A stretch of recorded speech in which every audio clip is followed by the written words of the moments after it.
Review: An Agorist Primer by SEK3 by Wendy McElroy, June 5th, 2020. Samuel Edward Konkin III, SEK3, died alone on February 23, 2004, of natural causes at the age of 56, in his apartment in West Los Angeles, California.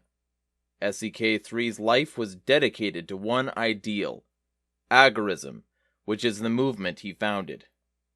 Agorism seeks to achieve an anarchist society through a peaceful revolution called counter-economics, that is, through free market exchanges that ignore the state and cause it to wither away from lack of acknowledgement and participation. SEK3 reveled in the role of leading a revolution. Decades ago, I threw a party in LA at which guests were awarded mock prizes. Victor Koman, a close friend and ally of SEK3, was honored with a plaque for the best lifetime Dudley Do-Right imitation, for example. SEK3 was literally crowned with a tinfoil garland for winning the Mouvement C'est Moi award, for which he was the only contender. He wore the crown all evening and out the door when he left at the first crack of dawn. He wore it well. In those days, Agorism consisted of a handful of boisterous radicals and science fiction fans who were concentrated in an apartment complex called Anarcho Village in Long Beach. Today, Agorism is a massive movement. It is amazing that this surge of radicalism emerged from a privately printed, small edition booklet entitled New Libertarian Manifesto, NLM, which was written in 1980. NLM is SEK3's best-known work by far, in part because so much of his other writing appeared as articles in the small and ephemeral periodicals he published. But it is curious that his follow-up to NLM and Agorist Primer, Counter-Economics, Total Freedom in You, AAP, has received little attention. Written in 1986, the book was dedicated to 3 friends and, most of all, to my son, Samuel Edward Konkin IV, to whom I offer this blueprint for liberty as his legacy. Weighing in at a little over 100 pages, the Xeroxed manuscript first circulated among those who might fund a high-quality hardcover edition. Sufficient funds were not raised, and the project stalled. The Xerox bore the words first edition, but the real first edition, the one SEK3 would have wished the world to see, was issued in December 2008 from CoPubCo. This is the publishing arm of the Triplanetary Corporation that is owned by Koman, a former resident of Anarcho Village, a staunch agorist and an award-winning science fiction author.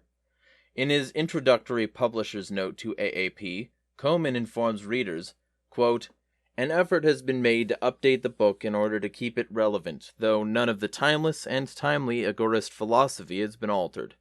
Such archaic terms as videotapes and cassettes have been replaced by DVDs and downloads. Information about major wars since 1986 have been added, staying, we hope, in the spirit of SEK3's other analyses. Notice has been taken of the collapse of communism, brought about in no small part by counter-economics." End quote. Given the reverence in which Koman holds SEK3's legacy, the spirit of the book is sure to be intact. AAP is an expansion of NLM that further explains the theory, principles, and practice of Agorism, identifying it as the next evolutionary stage of libertarianism. It is a simple, hands-on guide to personal freedom in the here and now, which highlights the psychology of agorism. The preface declares, quote, "Agorism is a way of thinking about the world around you, a method of understanding why things work the way they do, and how they can be dealt with, how you can deal with them. AAP is a political self-help book for the everyman." SEK3 springboards into his tightly structured book with a definition of agorism. Indeed, he offers 3 definitions, although they can sound more like descriptions. 1. Quote, "Agorism can be defined simply. It is thought and action consistent with freedom. Those who continued to seek liberty consistently and without the practical contradiction of libertarians became agorists." 2. When libertarian theory meets counter-economics, what comes out in strict consistency, both external and internal, is agorism. This is still another definition. And 3, agorism is an ideology, then, but it is also a scientific and definitely materialist way of thinking. Like any scientifically based mode of thought, it will evolve as does our understanding of reality. Reality is our standard, nature is our lawgiver. End quote. AAP is broken into 4 concepts and their applications and is 8 chapters in length. The 4 topics are economics, counter-economics, libertarianism, and agorism. SEK3 explains the structure. Quote, "The first 6 chapters of this primer precede the actual presentation of agorism to give you, the reader, enough understanding of economics, counter-economics, and libertarianism to see from where the insights that produced agorism were derived." End quote. And in case the derivation sounds dry, SEK3 assures the reader that the evolution was, quote, "not chosen arbitrarily, but rather as a result of years of bitter experience and, in some cases, furious battles and acts of resistance," end quote. Without drama, but as a statement of fact, he concludes, quote, "The hardcore Agorists had to have something worth dying for, and, far more important, worth living for." End quote. This something is a vision of freedom that comes into focus only after agorism is understood down to the bone.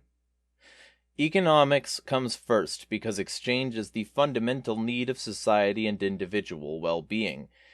SEK3 carefully distinguishes between the distorted economics advanced by politicians or academics and the real economics of everyday life.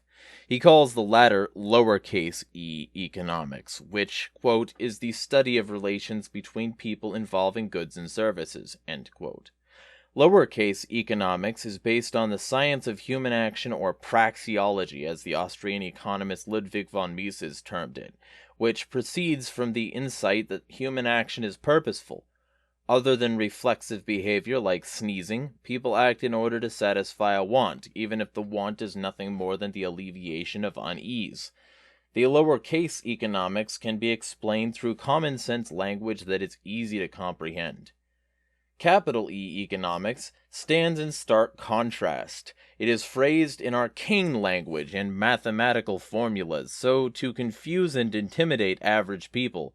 Capital E economics is, quote, "an institution financed mostly by government and its tax-privileged foundations," end quote. It reflects the needs and nature of the state, not of human nature. In making this distinction, AAP immediately separates human nature from the state and places the two of them at odds with each other on the battleground of economics. What are the common sense terms that explain lowercase economics? SEK3 spells out the basis of Austrian economics in AAP. Value comes first. Again, human action is voluntary, and it has the goal of achieving something that the acting individual values. The value itself is subjective, which is to say that value is not intrinsic but varies from person to person. Even life has no intrinsic value to someone who wishes to commit suicide. Exchange is a form of human action by which two people achieve their separate values by trading for something they each want more than whatever it is they already have. Marginal utility affects how a person values a thing, with the benefit of consuming a good being reduced with every unit that is added to the process. Apple number 1 is eaten to appease hunger and is more highly valued than apple number 2 that is placed in a bowl for decoration. For example, apple number 2 is marginalized because its use value is less than apple 1. Division of labor occurs when different people produce different goods or services, usually because they can do so more efficiently or with some other advantage. In a diverse society, every person can obtain a variety of goods by trading what he produces with others who specialize in what they produce. An apple grower trades fruit for a widget, and both parties benefit from the efficiency of the marketplace. Complex exchanges that involve more than straight barter tend to result in money. Person A does not wish to trade his apples for a widget from person B, but he will accept a highly exchangeable good for the fruit because he can easily trade this good for something he does want from person C. The highly exchangeable good becomes a medium of exchange, and if it is widely accepted through society, it becomes a popular form of money. Gold is a common example. When money evolves naturally, it reflects people's preferences and becomes the great facilitator of complex exchange. When it is produced by a state that mandates its use and restricts competition, however, money reflects the state's preferences and diverts wealth away from the productive sector. SEK3 uses Austrian economic theory to contrast the two forms of money and explain, quote, why fiat money exists at all and what it has to do with inflation, end quote.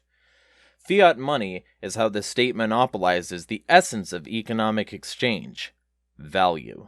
Once the state is in control of exchanges, it can dilute this value through inflation, which is a stealthy form of theft. Side note, throughout this section, SEK3 credits economists like Carl Menger with originating key concepts and concludes, quote, if this area of study appeals to you, by all means go to the source, Human Action by Ludwig von Mises, end quote. Chapter 2, Applied Economics, opens with the word most associated with SEK3, agorism. Quote, agorism is more than economics. It upholds the free market, end quote. To understand why, quote, one first needs to know what the free market is and what its alternatives are, end quote.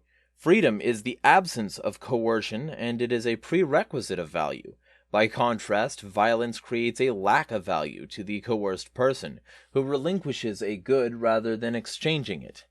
Quote, the coercer gains without producing anything of value, and the victim always loses, end quote.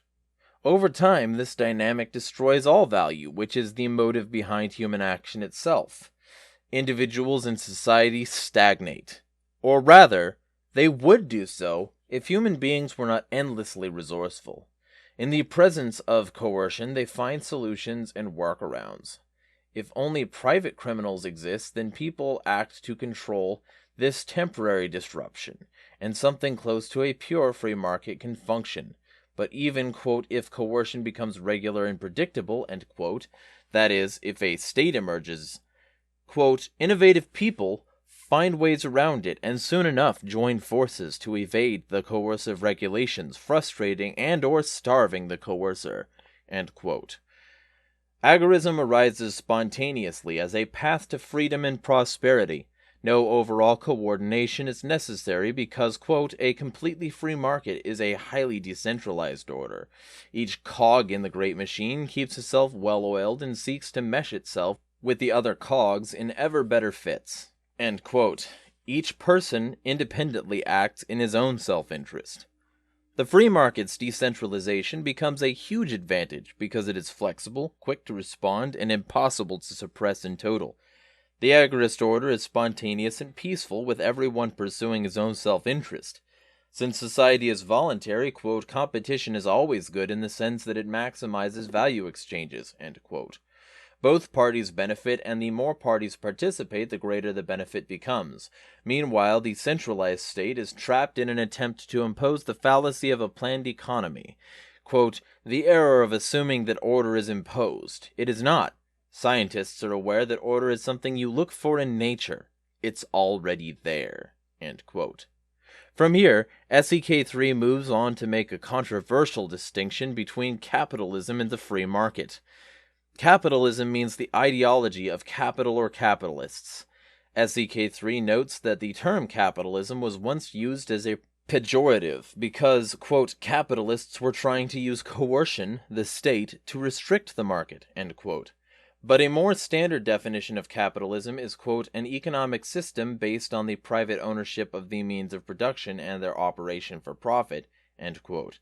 It includes the concepts of private property, wage labor, capital investment, competitive markets, and prices.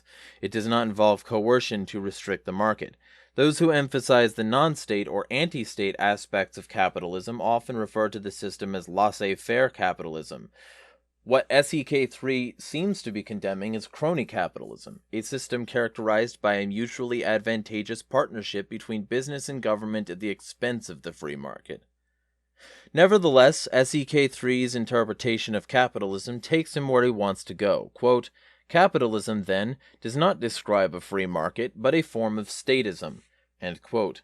As to the definition of the free market, quote, "There are three productive functions in the marketplace: labor, capital, and entrepreneurship." End quote.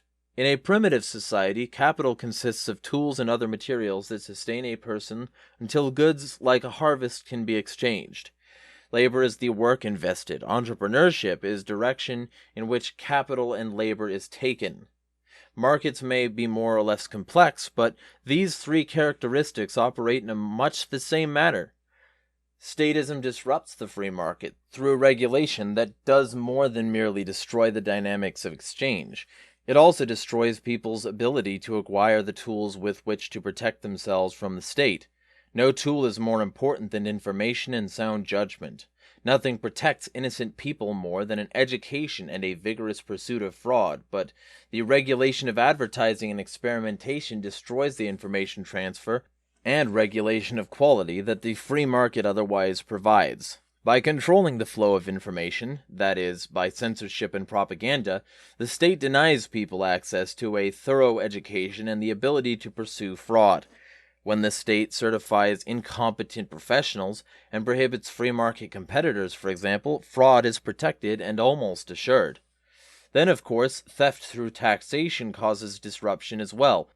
When, through suppression of knowledge, the fraud and the theft become too burdensome or enraging, people turn to counter-economics. People embrace the black market. This is the topic of Chapter 3. The counter-economy is already here, and it is vast. Tax evasion, the drug trade, smuggling by tourists or pros, sex work, traffic violations, lying on forms, trespassing to take a shortcut, littering, under-the-table wages, building code violations, off-the-book rentals, lying to airport officials, and more.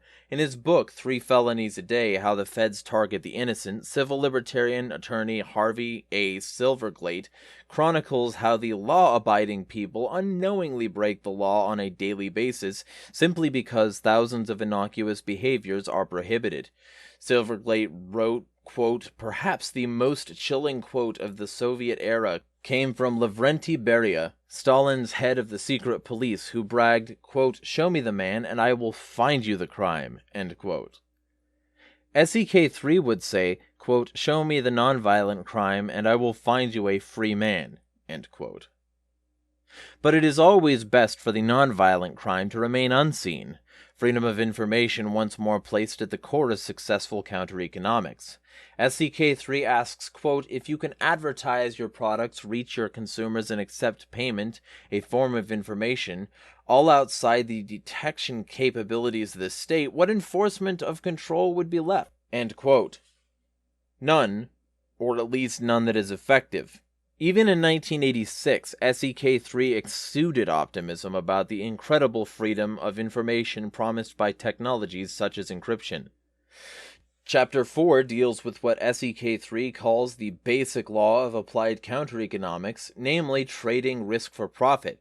The state is the overwhelming risk to be an agorist. True to praxeology, therefore, the agorist acts to reduce his unease by reducing the risk of the state. Ironically, the successful agorist increases his advantage over competitors by taking the risk of confronting the state in the first place.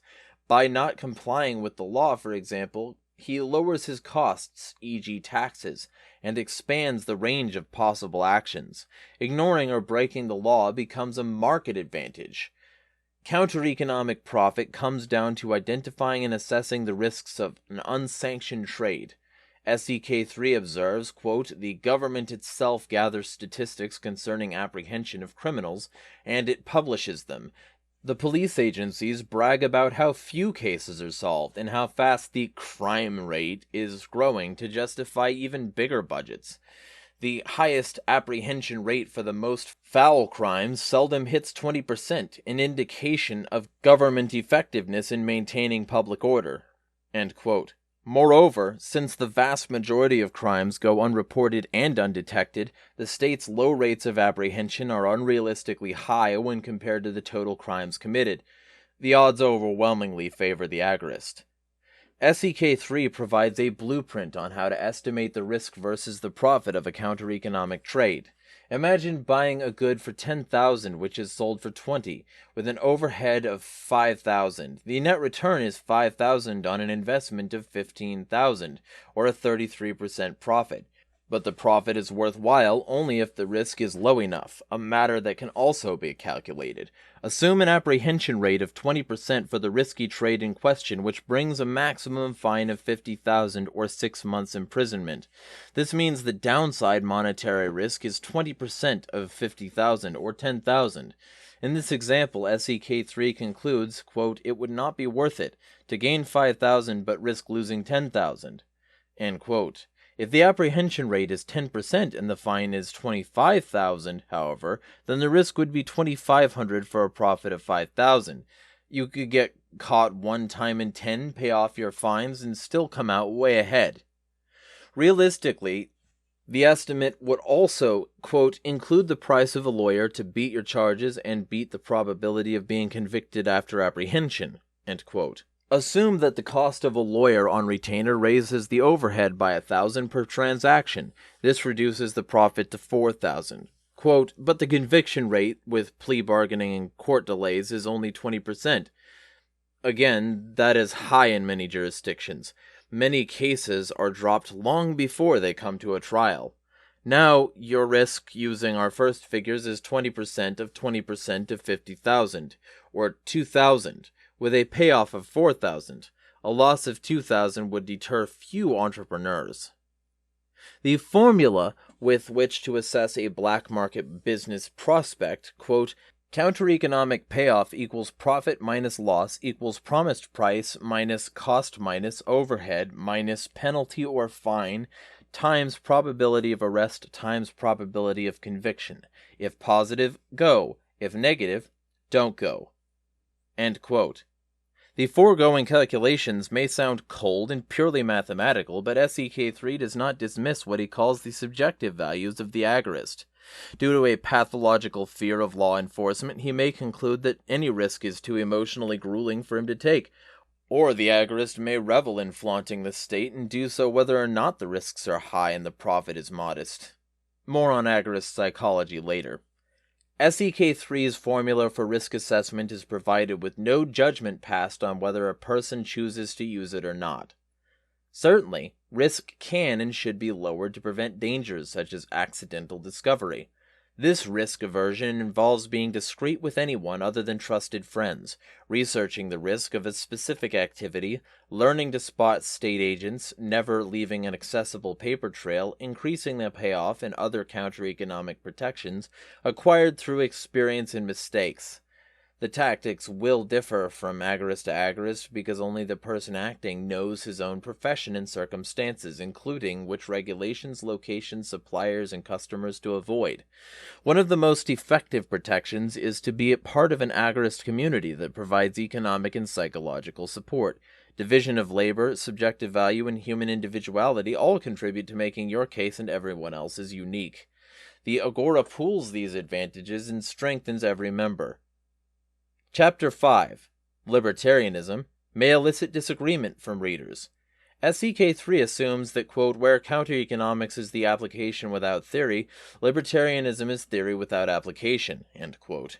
A free society is the goal of both, he acknowledges, with a free society being, quote, one in which man is constrained only by unthinking nature, end quote. The main question becomes, how do we achieve a free society? Here, SEK3's cynicism about libertarianism is evident. Parlor pinks is what George Orwell called socialists who refuse to dirty themselves by street fighting for their beliefs. Library libs is what SEK3 calls their libertarian counterparts. SEK3 does not dismiss theorists, far from it. He gives them a great credit when credit is due. Quote, libertarian theory provided the crucial insight as to why counter-economics was morally correct, as well as obviously practical and very profitable, he states. The crucial issue was that of the state, its nature, and its evolution. The easiest paradigm for the origin of the state was offered by Franz Oppenheimer, a German sociologist, and then adapted into American libertarianism in Albert J. Nock's 1935 book, Our Enemy the State. All historical examples fit in this simple paradigm. End quote. Libertarian theory laid the groundwork for agorism. Specifically, it explicitly revealed the antagonism between state and society regarding how each acquired wealth. This was the first insight of agorism. In his pivotal book, The State, Oppenheimer labeled the antagonism, quote, I propose in the following discussion to call one's own labor and the equivalent exchange of one's own labor for the labor of others the economic means for the satisfaction of needs, while the unrequited appropriation of the labor of others will be called the political means. End quote. The economic means is voluntary and productive. The political means is coercive and parasitic. In the wake of this insight, quote, Agorists looked for the proper means to achieve a free society or at least a fully libertarian society. They sought market means only. The author of this book and his companions found the counter-economy staring them in the face as soon as they thought of looking. End quote. They did not look into the libertarianism surrounding them, however, because of reservations that are briefly expressed in Chapter 6, Applied Libertarianism. The section entitled The Libertarian Failure identifies what SEK3 clearly considers to be a flaw in the movement. Libertarians are a pluralistic group. By this, he means that, quote, different interpretations of liberty, and how to achieve it, end quote, are everywhere. The diversity is celebrated as an advantage by those who believe the anything that's peaceful principle allows the individual to decide the specifics of his life. Unfortunately, electoral politics entered the strategic mix, and voting, placing people in power over unconsenting others, began to dominate as the strategy for freedom.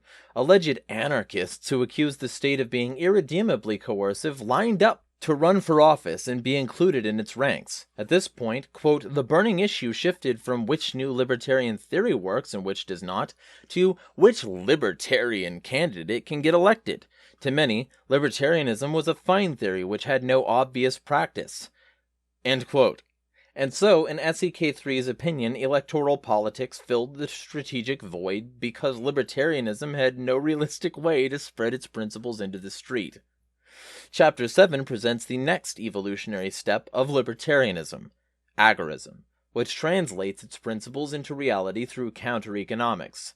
SEK3 returns to basic questions. Quote, to understand agorism fully and to compare it to competing ways of thinking, one needs to know two things about it, its goals and its path to that goal. This knowledge is critical to evaluating all ideologies. End quote. Framework is provided through 5 axioms or established truths. 1. The closest approach to a free society is an uncorrupted agora or open marketplace.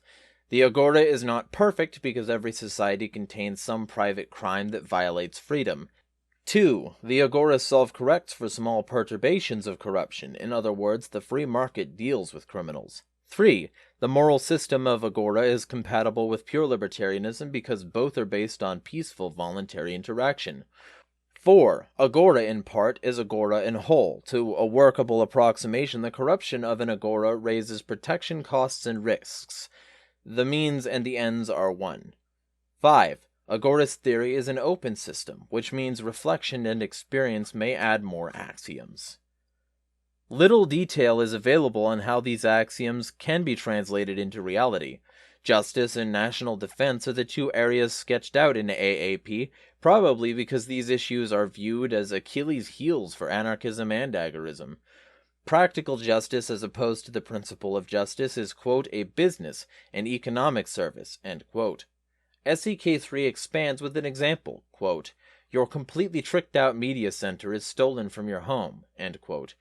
You notify the laissez-faire insurance and protection company, LFI and PC, quote, as fast as modern technology permits, you receive equipment to replace the original, with downloads of any programs you missed in the interim.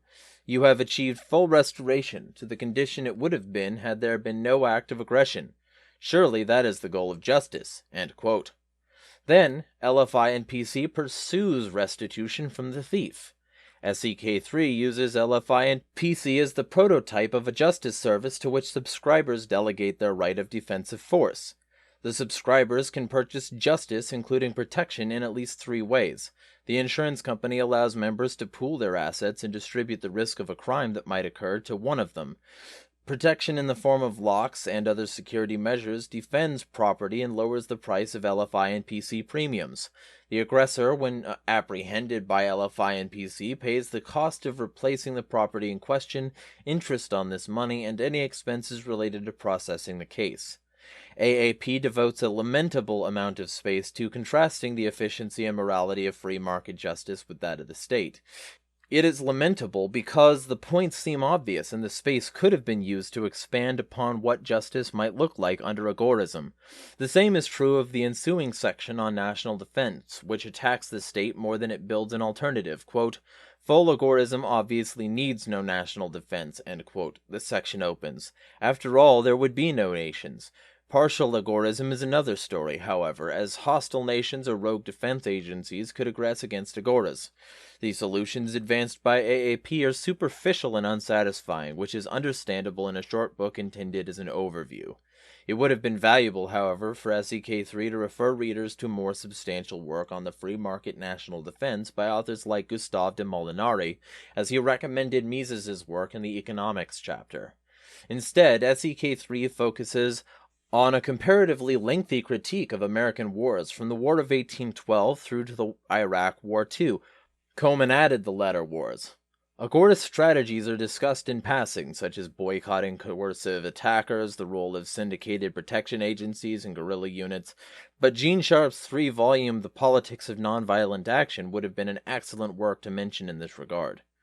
Returning to the overall picture, SEK3 concludes AAP by addressing the last step in agorism, which is getting there from here.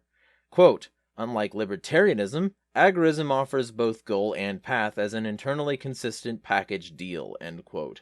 The ends and the means of agorism are in harmony, or as Gandhi once stated, quote, "Means and end are convertible terms in my philosophy of life," end quote. As for the specifics of how to get to agorism, SEK3 advises, quote, "The short answer is given in Axiom 4. Agora in part is agora in whole," end quote. A longer answer is by, quote, "applying counter-economics to all of your actions and linking preferentially with others who do so," end quote, in order to create an ever bigger agora. Be a role model who embodies living agorism. Chapter 8 is Applied Agorism. Interestingly, much of it dwells upon psychological agorism in which activism is rooted. The road to agorism begins with shedding what Ayn Rand called the sanction of the victim.